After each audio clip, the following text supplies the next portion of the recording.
नमस्कार। आप देख रहे हैं यू सीरीज न्यूज। जौनपुर समाचार।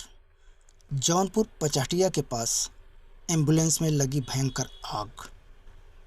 जौनपुर आजमगढ़ मार्ग पर पचाटिया के पास गुरुवार को दोपहर 12:30 पर एक प्राइवेट एम्बुलेंस में भयानक आग लगने से अफरा तफरी मच गई।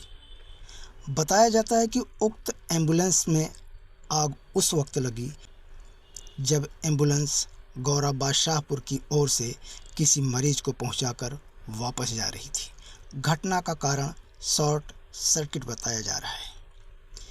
एम्बुलेंस में आग लगने पर एम्बुलेंस ड्राइवर मुकेश और उसका साथी जल्दी एम्बुलेंस को सड़क पर खड़ा करके उतर गए और दूर जाकर शोर मचाने लगे। थोड़ी ही देर में वहां भीड़ जमा हो गई और किसी समझदार व्यक्ति ने समझदारी का परिचय देते हुए तत्काल फायर ब्रिगेड को सूचित कर दिया। सूचना मिलते ही फायर ब्रिगेड की गाड़ी लगभग 10 मिनट के अंदर ही घटनास्थल पर पहुंच गई, लेकिन तब तक आग की लपटें काफ़ी तेज हो चुकी थी। जल्द ही आग पर काबू पा लिया गया। एम्बुलेंस ड्राइवर मुकेश और उसका साथी सुरक्षित हैं।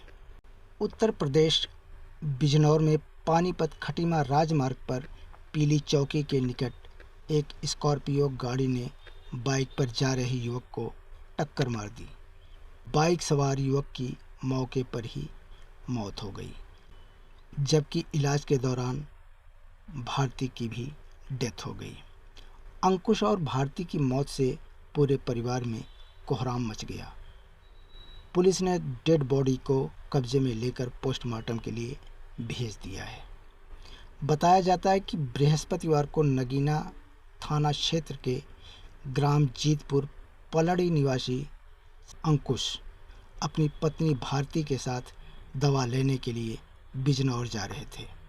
दोनों बिजनौर के नगीना मार्ग पर पीली चौकी के पास पहुंचे ही थे कि सामने से आ रही स्कॉर्पियो कार ने बाइक को जोरदार टक्कर मारी।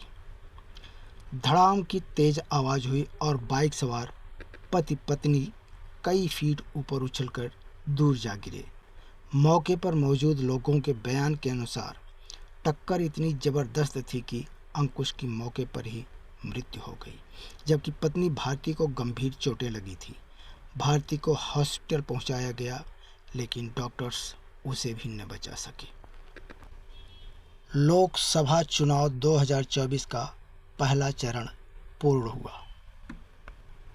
7 चरणों में होने वाले लोकसभा चुनाव के मतदान के पहले चरण की वोटिंग खत्म हो गई है। इसमें 1600 से ज़्यादा उम्मीदवार मैदान में थे, जिनकी किस्मत का फैसला वोटर्स ने ईवीएम में कैद कर दिया है। वोटिंग में पश्चिम बंगाल टॉप पर रहा, जबकि 46.32% मतदान के साथ बिहार सबसे नीचे रहा। 21 राज्यों की 102 सीटों पर मतदाताओं ने वोट डाले।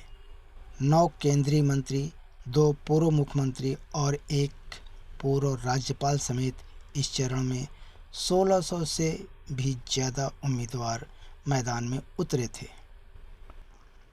आंकड़े से पता चलता है कि सबसे ज़्यादा वोटिंग पश्चिम बंगाल में हुई। यहाँ 77.57% लोगों ने वोटिंग की, जबकि सबसे कम मतदान बिहार में हुआ है। यहाँ 46.32% वोट पड़ने की संभावना जताई गई है।